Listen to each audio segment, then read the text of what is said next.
Hi, I'm Cher Kaufmann. Welcome to the Drawing Desk.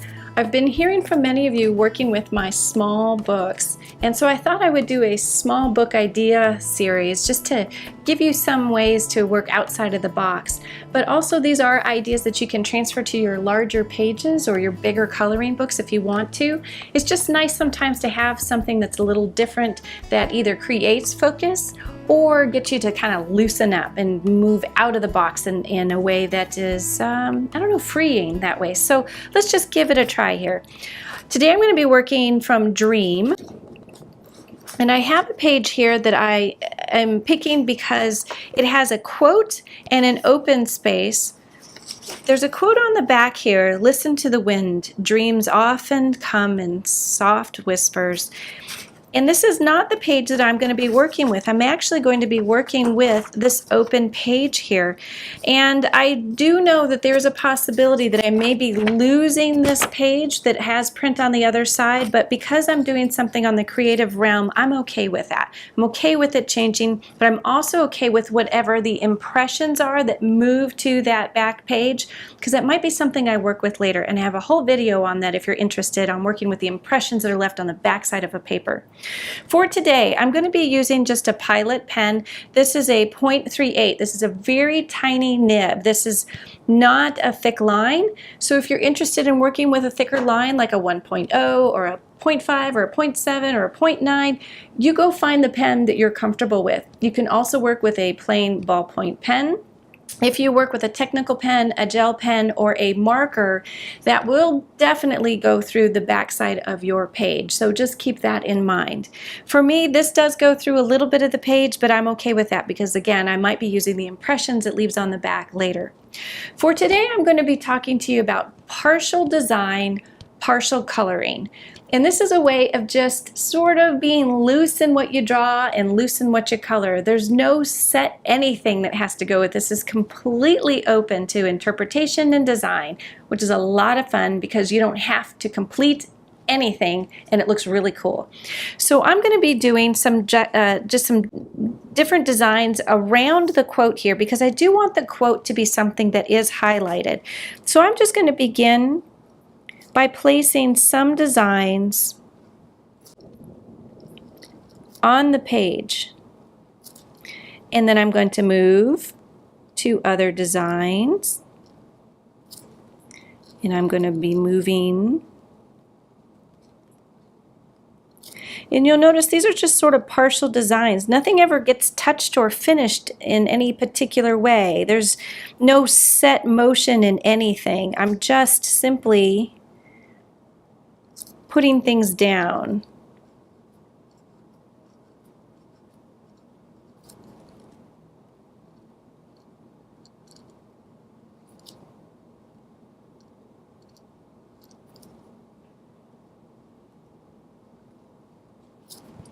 And I'm going to begin to fill a lot of this page up. I'm going to fast forward because this is going to take me a little bit of time, and then I want to show you the next stage.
Okay, so you'll see here that there is no no particular rhyme or reason. My lines aren't particularly straight. There's no real thought into anything that's going on. It's just putting line and design down. And the idea is just that you're doodling. It's just that there's this playfulness of going on. And you'll notice that my lines overlap in places instead of coming up to an extreme edge. And that's okay. So what I want to show you is a couple of different ways that you can work with color that is partial color, just the same ways we've done sort of partial designs this way. And one of the things that we can do is we can use our pencils, we can use gel pen, we can use watercolor markers. For right now, I'm going to go ahead and use a watercolor marker. This is just a student grade Prismacolor watercolor marker. There's nothing special about any particular tool that I'm using. It's just what I happen to have handy. So I want to give you some ideas on how to do this. One way to do this is that you can put watercolor marker down onto a palette and use a blending tool that goes with a watercolor marker, and you can create a color on here and then go to your page and just begin to add a little bit of color. You always want to have a scratch piece of paper handy to make sure that your blending pen is clean.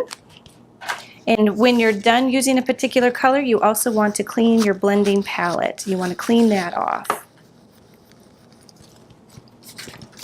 Another thing that you can do is with alcohol-based markers is that you can take an alcohol-based marker and you can do the same thing. You begin to just add hints of color.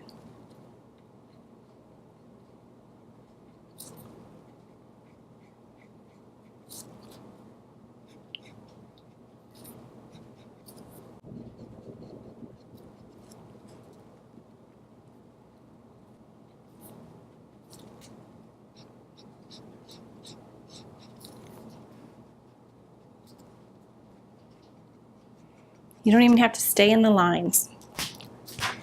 If I add another alcohol-based marker, I can add one that's a little deeper color. Not the chisel tip, we'll use the fine point. I know this is over my water-based here, and then this is over some of the alcohol ones.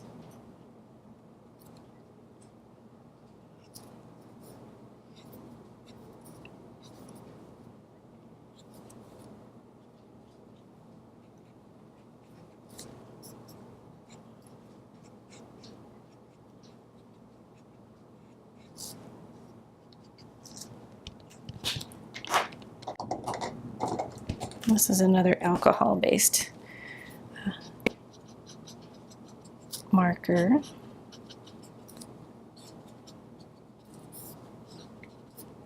And you're just giving the impression of color. There doesn't have to be anything that you actually complete. I can actually even add color in places where there doesn't necessarily have any designs.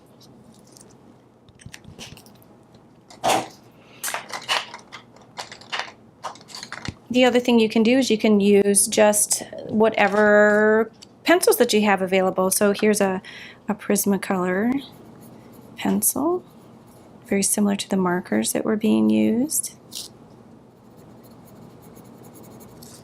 Here's a Crayola. In other words, I don't have to use anything fancy to create some impressions of color. I can be very careful, or I can create kind of a sketch look to how I'm doing my designs. So really you can see that the possibilities are endless. It's really just creating a lot of whimsy. It's creating a space where you don't have to complete anything in particular with your design or your color. It's just about putting something down and seeing how it comes together. Now what's really fun is that sometimes these markers will leave an impression on the back. What I love about this is that this gives me something to go on for the page that's on the back because of this real light little coloring that's taking place. And I have a video that talks about impressions that are left on the back of a page. You're welcome to go watch that. So I hope you find a sense of freedom and playfulness in your creativity.